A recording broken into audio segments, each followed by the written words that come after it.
जिस तेजी से अर्जुन बीच रास्ते में लैपटॉप खोलकर बिजनेस मीटिंग करता है, उतनी तेजी से आज हम एक्सप्लोर करेंगे उन 10 रीजंस को जो जोया अख्तर की जिंदगी ना मिलेगी दोबारा को एक लाइफ चेंजिंग मैनुअल बनाते हैं। वो 10 रीजंस जिनकी वजह से मुझे और आपको ZNMD से प्यार हो गया है। So let's begin.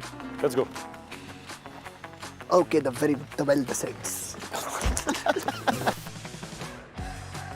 स्टोरी है 3 चड्डी बड्डीज की, अर्जुन, इमरान और कबीर, जो स्पेन की एक रोड ट्रिप पर निकलते हैं। पहले तो ऐसा लगता है कि ये कोई रैंडम बैचलर वेकेशन है क्योंकि कबीर की शादी होने वाली है नताशा से, पर ये ट्रिप धीरे धीरे कुछ और ही बन जाता है। तीनों अपनी पुरानी प्रॉब्लम्स को फेस करते हैं, नए डर से टकराते हैं और अपने अंदर के उन हिस्सों को डिस्कवर करते हैं जिनको पहले कभी एक्सप्लोर नहीं किया। पर इस चीज से लोग इतना रिलेट क्यों करते हैं? क्योंकि आई थिंक मेरे हिसाब से दोस्ती एक यूनिवर्सल चीज है। हर किसी के पास वो फ्रेंड सर्कल होता है जहाँ सब सोचते हैं कि कुछ धांसू करेंगे, जैसे रोड ट्रिप या रियूनियन, और फिर रियल लाइफ बीच में आ जाती है। हम सब ने कितनी बार वो गोवा का ट्रिप कैंसिल करा, I don't need to tell you. ZNMD वही फील कैप्चर करती है कि हमने डिसाइड किया था ना, चलो कर डालते हैं। ये over the top bachelor party नहीं है जहाँ क्लीशे जोक्स चल रहे हो, ये एक्चुअल लाइफ की खुशियों को दोबारा ढूंढने की जर्नी है।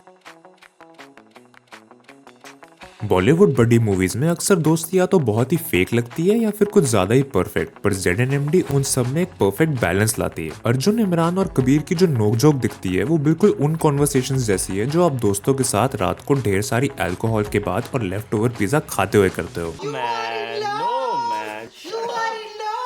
Shut up, man.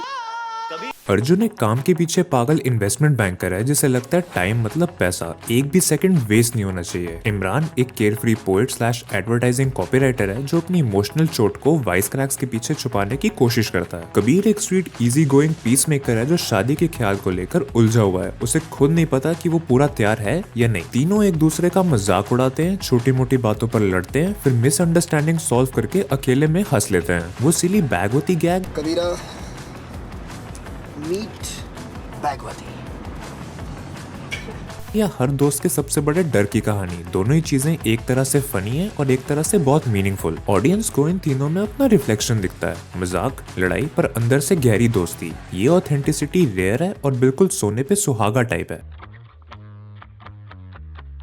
कास्ट एक बहुत बड़ा रीजन है जिसके कारण ZNMD लोगों को इतनी पसंद आती है। ऋतिक रोशन एज अर्जुन बहुत बड़ा सरप्राइज देते हैं। लोग उन्हें ग्रीक गॉड बोलते हैं उनके लुक्स और डांस के लिए, पर यहाँ वो एक रेस्टलेस, काफी अपटाइट परफेक्शनिस्ट बने हैं जिसको हम धीरे धीरे खुलकर एक जिंदा दिल इंसान बनते देखते हैं। फरहान अख्तर ने इमरान का कॉमेडिक टाइमिंग बड़ी फ्लेयर से पकड़ा है। ये in your face type comedy नहीं है बल्कि डेडपैन सरकास्टिक स्टाइल है जो धीरे से आपको हंसाता है। तुम्हारा नाम क्या है? लैला।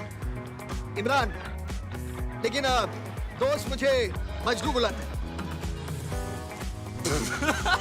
अभय देओल एज कबीर भी कम नहीं है, उनका अपना चिल्ड आउट चार्म है। वो ओवर ड्रामेटिक नहीं दिखते पर फिर भी आप उनके अंदर के कॉन्फ्लिक्ट को फील कर लेते हो। अभय का अंडरस्टेटेड स्टाइल सही में काम करता है। वो कभी ज्यादा पुश नहीं करते, बस अपने आप ही दिख जाते हैं एज अ जेन्युइन थॉटफुल दोस्त। कैटरीना कैफ एज लैला एक फ्री स्पिरिटेड डाइविंग इंस्ट्रक्टर उन सब लोगों को इम्प्रेस कर देती है जिन्हें उन्हें सिर्फ सॉन्ग एंड डांस रोल्स में देखने की आदत है। कल्कि कोचलिन एज नताशा स्क्रीन पे थोड़ी कम दिखती है कंपेयर टू दीज गाइस, पर अपने छोटे से रोल में भी इम्पैक्ट छोड़ देती है। कुछ केमियो अपीयरेंसेस ने इसे और भी रंग बिरंगा बना दिया, जैसे नसीरुद्दीन शाह एज सलमान हबीब जो थोड़े टाइम के लिए आते हैं पर इतनी जबरदस्त परफॉर्मेंस देते हैं जिसका कोई जवाब ही नहीं। वैसे ही दीप्ति नवल एज इमरान की मदर अपने कम सीन्स में भी बड़ी वार्मथ और डिग्निटी लेकर आती हैं। स्पेन इस मूवी का चौथा दोस्त बन जाता है। डायरेक्टर जोया अख्तर और सिनेमाटोग्राफर कार्लोस कैटलान ने स्पेन की खूबसूरती को हर फ्रेम में इतना खूबसूरत कैप्चर किया है। पतली पतली रोड्स, लाल लाल टोमाटीना वाइब, समुंदर के नजारे, कॉबलस्टोन की गलियां और लोकल फेस्टिवल्स। ये सिर्फ पोस्टकार्ड शॉट्स नहीं है, स्पेनिश कल्चर प्लॉट के अंदर ही वीव किया गया है। टोमाटीना फेस्टिवल से लेकर पैम्पलोना का रनिंग विद द बुल्स और कोस्टा ब्रावा के बीचेस से वो अमेजिंग सीनियोरिटा वाली लेडी, सब कुछ ऑथेंटिक और ग्राउंडेड इन रियलिटी है। इनफैक्ट फिल्म स्पेन को रैंडम एक्सोटिक लोकेशन की तरह प्रेजेंट नहीं करती, बल्कि ये स्टोरी का इंटीग्रल पार्ट है। एक दोस्त अपनी चॉइस का लोकेशन चूज करता है और इस रियलिस्टिक ट्रैवल अप्रोच से फिल्म की लोकेशन कैरेक्टर्स का एक्सपीरियंस बन जाती हैं और मूवी देखने के बाद एक बार तो स्पेन जाने का मन करता है, या एटलीस्ट एक रोड ट्रिप का। इस मूवी की सबसे बड़े हाइलाइट्स में से एक है तीनों दोस्तों की कसम। हर दोस्त एक एडवेंचर स्पोर्ट चूज करेगा और बाकी दोनों को साथ देना होगा, नो एक्सक्यूजेस। हर एक्टिविटी एक बड़ा डर दिखाती है जिसे तीनों को कन्फ्रंट करना पड़ता है। डीप सी डाइविंग अर्जुन के लेटिंग गो के डर को रिफ्लेक्ट करता है। वो काम और पैसे के दौड़ में फंसा हुआ है। पानी के अंदर जाके उसे एक खामोशी, एक अजीब सा काम मिलता है और उसे समझ आता है कि वो कितना छोटा है इस बड़े समुद्र के सामने। बाहर निकलते ही उसे एक नया सेंस ऑफ वंडर और एक बदला हुआ माइंडसेट मिलता है कि जिंदगी को कैसे जीना है। स्काई डाइविंग तीनों के लिए एक लिटरल लीप ऑफ फेथ है। इमरान की मजाक मस्ती और कबीर के सपोर्ट वाले एटीट्यूड से वाइब हल्की रहती है, पर फिर भी आप उनके चेहरों पर टेरर और एक्साइटमेंट दोनों देख लेते हो। जब वो प्लेन से जंप करते हैं तो वो फ्री फॉल उनके लिए एक ट्रस्ट का सिंबल है, अपने ऊपर, एक दूसरे पर और इस बात पर कि कभी कभी आपको बिना ग्राउंड दिखे भी कूद जाना पड़ता है। Running with the bulls full chaos, intensity और बॉर्डरलाइन पागलपन है। लैला, तुम यहाँ पर किसी साइकाइट्रिस्ट को जानती हो? क्योंकि हमारा अमीगो पागल हो चुका है। ये फाइनल टास्क सबको एक साथ बंधन में बांध देता है। लोग अक्सर इस लास्ट रन को पूरी फिल्म का सबसे बड़ा मैसेज मानते हैं कि लाइफ छोटी है, डर का सामना अभी करो क्योंकि कोई सेकंड चांस नहीं मिलने वाला। इंटरेस्टिंगली इमरान ने ये टास्क इसलिए भी चूज किया था क्योंकि he was the poorest of all और रनिंग विद द बुल्स के लिए कोई खास पैसे नहीं लगते। ZNMD को डेप्थ देने वाली एक चीज है रिलेशनशिप्स का कन्फ्लिक्ट। कबीर अभी अभी एंगेज हुआ है पर उसे अंदाजा नहीं है कि वो हैप्पीली एवर आफ्टर के लिए 100% तैयार है या नहीं। नताशा उससे प्यार करती है पर उसे डर लगता है कि कहीं कबीर उससे दूर तो नहीं चला जाएगा। ये टेंशन पूरे ट्रिप में छाई रहती है क्योंकि अर्जुन और इमरान को भी लगता है कि कुछ गड़बड़ चल रही है। ये सब उन लोगों से कनेक्ट करेगा जिनको कभी शादी से पहले डाउट्स आए हैं या उन्हें लगता है कि बड़े डिसीजंस पर ऊपर से रिलाई नहीं कर सकते। अर्जुन और लैला की केमिस्ट्री एक अलग ट्विस्ट लाती है। लैला ओपन माइंडेड है, एडवेंचरस है और आज में जीने वाली है, और अर्जुन इसका पूरा उल्टा है जो हमेशा फ्यूचर, मनी और सिक्योरिटी चेस करता है और कभी आज में खुश नहीं होता। लैला के साथ रहकर उसे अपनी लाइफ का वो कॉर्नर दिखता है जहां उसकी स्ट्रिक्ट अप्रोच उसे सिंपल खुशियों से दूर रख रही है। ये ऑपोजिट्स अट्रैक्ट टाइप एंगल है पर फिल्म इसको बड़े सटल तरीके से हैंडल करती है। उसी बीच इमरान अपने बर्थ फादर के सच से स्ट्रगल करता है। ये सब प्लॉट स्टोरी को और इमोशनल बनाता है और हम सबको याद दिलाता है कि ये सिर्फ एक कैजुअल रोमांस या शादी के बारे में कंफ्यूज होने वाली कहानी नहीं है। फैमिली सीक्रेट्स, रिग्रेट्स और फॉरगिवनेस भी इमरान की ग्रोथ का बड़ा पार्ट है। फिल्म का एक मेजर हाईलाइट है पोएट्री, जो फिल्म में वॉइस ओवर्स के रूप में आती है जो इमरान लिखता है और बोलता है। जब जब दर्द का बादल छाया, जब गम का साया लहराया, जब आंसू पलकों तक आया, जब ये तन्हा दिल घबराया, हमने दिल को ये समझाया, दिल आखिर तू क्यों रोता है, दुनिया में यूं ही होता है।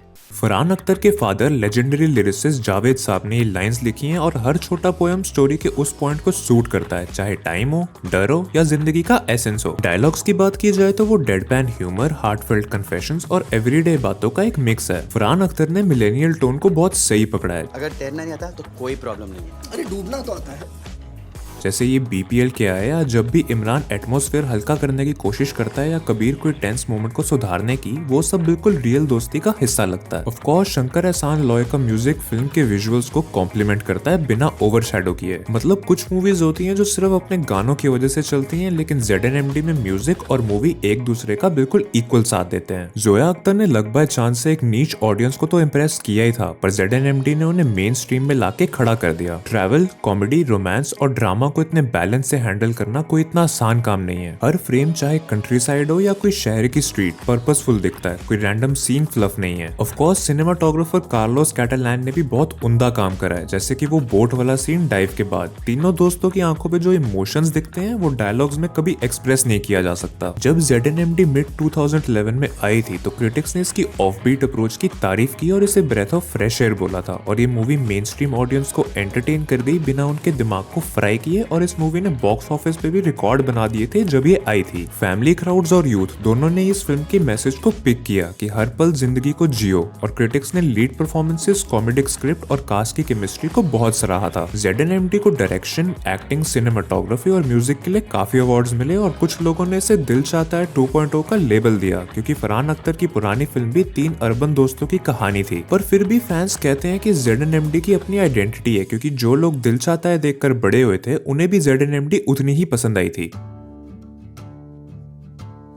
ZNMD कोई रैंडम पार्टी फिल्म या सिर्फ कॉमेडी से भरी नहीं है। इसका रियल कैच ये है कि हर कैरेक्टर उस चीज से लड़ रहा है जो उसे अंदर से खा रही है। अर्जुन पैसे को लेकर ऑब्सेसिव हो गया है, इमरान को फैमिली इश्यूज परेशान कर रहे हैं और कबीर को शादी के बारे में कंफ्यूजन है। स्पेन के ट्रिप के दौरान ये सब बाहर आता है, तीनों बातें करते हैं, लड़ते हैं और फिर बड़ी पिक्चर देखने लगते हैं। ये सब हमें रेजोनेट इसलिए करता है क्योंकि हम में से हर कोई करियर चॉइस, फैमिली ड्रामा या किसी बड़े पर्सनल डिसीजन से जूझता है। फिल्म हमें धीरे से पूछ देती है कि हम अपने लाइफ चॉइसेस को सीरियसली लें और अभी कुछ करें। वो आखिरी बुल रन सीन सबसे अलग खड़ा है। हाँ, वो एड्रेलिन और ट्रेडिशन से भरा हुआ है, पर ये इस बात का सिंबल भी है कि तीनों लाइफ को सीधा सीधा फेस कर रहे हैं। वो साथ साथ दौड़ रहे हैं, पसीने से तर, डरे हुए पर जिंदा सबसे ज्यादा। वो मोर्टैलिटी की फीलिंग कि जिंदगी एक पल में खत्म हो सकती है उन्हें याद दिलाती है कि छोटी छोटी टेंशन या रिग्रेट्स रखने का कोई फायदा नहीं है। आखिरी नतीजा यही है, जिंदगी ना मिलेगी दोबारा। लिटरली, मतलब तुम्हें ये जिंदगी 2 बार नहीं मिलेगी। ये एक क्लीशे है पर फिल्म इसको पर्सनल और रियल बना देती है। सो या इन रीजंस की वजह से ZNMD एक क्लासिक है और ये फिल्म एक एवरग्रीन मूवी बन जाएगी for several decades to come. अब मैं विदा लेता हूँ आपसे। Take care and keep living, क्योंकि जिंदगी ना मिलेगी दोबारा।